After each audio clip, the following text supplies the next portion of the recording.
নাহমাদুহু ওয়া নুসাল্লি আলা রাসূলিহিল কারীম আম্মা বা'দ।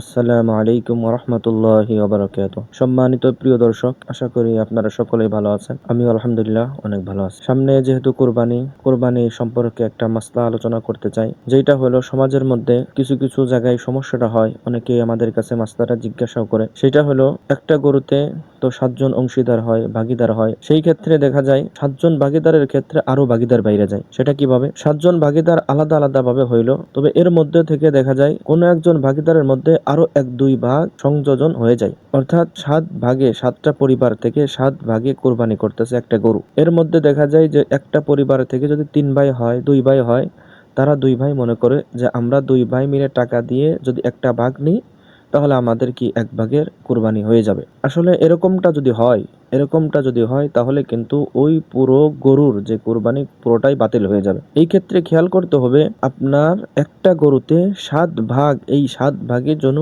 ঠিক থাকে, এর মূল জন্য ঠিক থাকে। এর মধ্যে যদি কোনো ফরা অর্থাৎ 1 ভাগের মধ্যে 7 ভাগের কোনো 1 ভাগের মধ্যে যদি আরো ভাগ ঢুইকা যায়, তাহলে কিন্তু এখানে অংশীদার বেশি হয়ে যাবে। অংশীদার বেশি হয়ে যাওয়ার কারণে ওই গরুটার মধ্যে যে 7 জন ভাগীদার আছে, এই কারোর ভাগেই কোরবানি কিন্তু কবুল হবে না, অর্থাৎ এই গরুর ভাগ বেশি হয়ে যাওয়ার কারণে। তাছাড়া আবার একটু খেয়াল করি, যদি কোনো গরুতে 7 জন অংশীদার হয়, তাহলে ওই 7 জন অংশীদারের মধ্যে অন্য কেউ প্রবেশ করতে পারবে না। কারণ এই জিনিসটা একটু বেশি সমাজের মধ্যে দেখা যায় যে একটা গরুতে যদি 7টা ভাগ হয়, কোনো পরিবারের দেখা যায় 2 ভাই থাকে, 3 ভাই থাকে।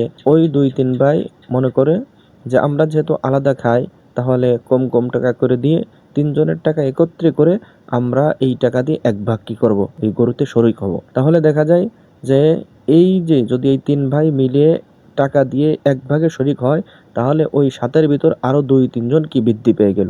তাহলে ওই গরুর ভাগ আর 7টা থাকলো না, বরঞ্চ বেশি হয়ে গেল। এই ক্ষেত্রে কিন্তু এই গরুতে যতজন অংশীদার আছে কারোর কোরবানি সই হবে না, শুধু গোশত খাওয়া হবে। এজন্য আমরা যারাই কোরবানি দেব, তারা ভাগীদারদেরকে বিশেষ করে আমরা খেয়াল করব যে ভাগীদাররা সঠিকভাবে আছে কিনা, যে তাদের মধ্যে আরো অন্য কেউ ফরা অর্থাৎ 1 ভাগের মধ্যে আরো 1-2 ভাগ ঢুকে গেছে কিনা, এই জিনিসগুলো আমরা লক্ষ্য করব। যে 7 ভাগই ঠিক মতো আছে কিনা, এই জিনিসটা লক্ষ্য করে এরপরে আমরা 7টা ভাগ নির্ধারণ করার চেষ্টা করব। আর যদি এইভাবে আমরা কোরবানি দিই, তাহলে আশা করা যায় কোরবানি সকলেরটাই সই হবে। কিন্তু যদি ওই 7 ভাগের কোনো 1 ভাগের মধ্যে যদি আরো অন্যরা ঢুকে যায়, তাহলে কিন্তু এই কোরবানি কারোরটাই সই হবে না। আল্লাহ তাআলা আমাদের সকলকে সঠিকটা বোঝার তৌফিক দান করুক। সকলে বলেন আমিন।